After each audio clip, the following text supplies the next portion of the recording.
আসসালামু আলাইকুম এভরিওয়ান। আপনারা সবাই কেমন আছেন? আশা করি সবাই আল্লাহর রহমতে ভালো আছেন। আমিও আল্লাহর রহমতে ভালো আছি। আজ আমি বানাবো চিকেন ফ্রাই। এজন্য আমি এখানে একটা মুরগির বুকের মাংস পাতলা পাতলা করে কেটে ধুয়ে নিয়েছি। এখন এই চিকেনটাকে আমি মাখিয়ে নেওয়ার জন্য দিয়ে দিচ্ছি একটা ডিম।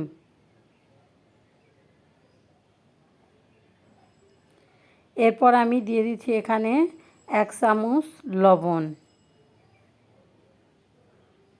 এরপর আমি এখানে দিয়ে দিচ্ছি 1 চামচ মরিচের গুঁড়া। আপনারা মরিচটা স্বাদ অনুযায়ী দিবেন। এরপরে আমি এখানে দিয়ে দিচ্ছি 1/2 চামচ ধনিয়ার গুঁড়া, দিয়ে দিচ্ছি 1/2 চামচ হলুদের গুঁড়া, দিয়ে দিচ্ছি 1/2 চামচ কালো গোলমরিচের গুঁড়া। এরপর দিয়ে দিচ্ছি 1/2 চামচ আদা রসুন বাটা, দিয়ে দিচ্ছি 1/2 চামচ সয়া সস। এরপর দিয়ে দিচ্ছি 1 চা চামচ টমেটো সস। এখন এই সব উপকরণ দিয়ে আমি মাংসটাকে সুন্দরভাবে মাখিয়ে নিব। আমার মাখিয়ে নেওয়া শেষ মাংসটা। এখন এটাকে আমি রেখে দেব 10 মিনিটের জন্য। 10 মিনিট পর ফিরে আসছি।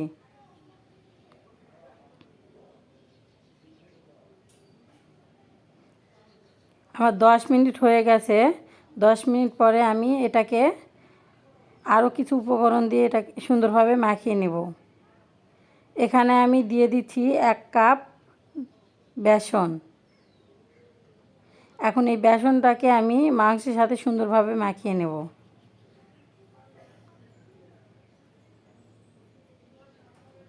আমার বেসন দিয়ে মাখিয়ে নেওয়া শেষ। এরপর আমি দিয়ে দিচ্ছি এখানে 1/2 কাপ ময়দা। এখন এই ময়দাটাকেও আমি মাংসের সাথে সুন্দরভাবে মাখিয়ে নেব। আমার মাখিয়ে নেওয়া শেষ। এখন আমি এটাকে ভাজার জন্য চুলায় যাচ্ছি। আমি চুলায় একটা প্যান বসিয়ে দিয়েছি, প্যানটা গরম হয়ে আসছে। এখন এখানে আমি দিয়ে দিচ্ছি পরিমাণ মতো সয়াবিন তেল।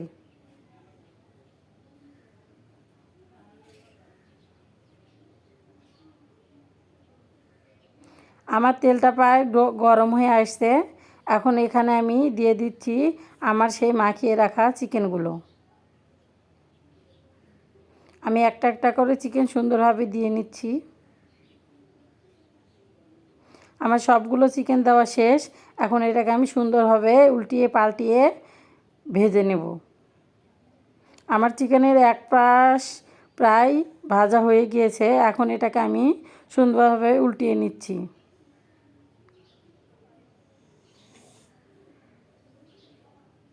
আমার সবগুলো চিকেন উল্টিয়ে নেওয়া শেষ। এখন ওই পাশটাকেও আমি এভাবে লাল লাল করে ভেজে নেব।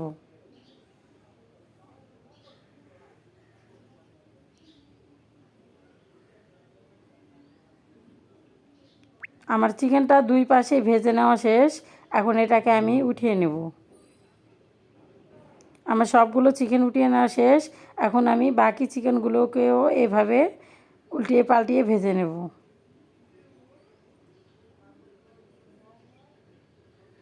আমার সবগুলো চিকেন দেওয়া শেষ। এখন এই চিকেনগুলোকেও আমি উপরে একটু তেল দিয়ে দিয়ে আমি এই পাশটাকেও উল্টিয়ে নিচ্ছি।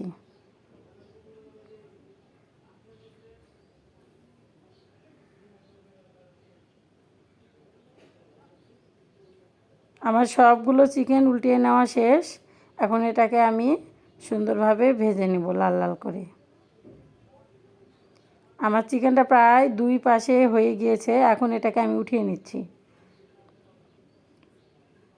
তো আমার চিকেন ফ্রাইটা পুরোপুরি ভাজা শেষ। তো আপনাদের এই চিকেন ফ্রাইয়ের রেসিপিটা কেমন লাগলো অবশ্যই কমেন্ট করে জানাবেন। ভালো লাগলে একটা লাইক এবং সাবস্ক্রাইব করে পাশে থাকবেন। দেখা হবে পরবর্তী কোনো রেসিপি নিয়ে। ততক্ষণে সবাই ভালো থাকবেন। আসসালামু আলাইকুম। আল্লাহ হাফেজ।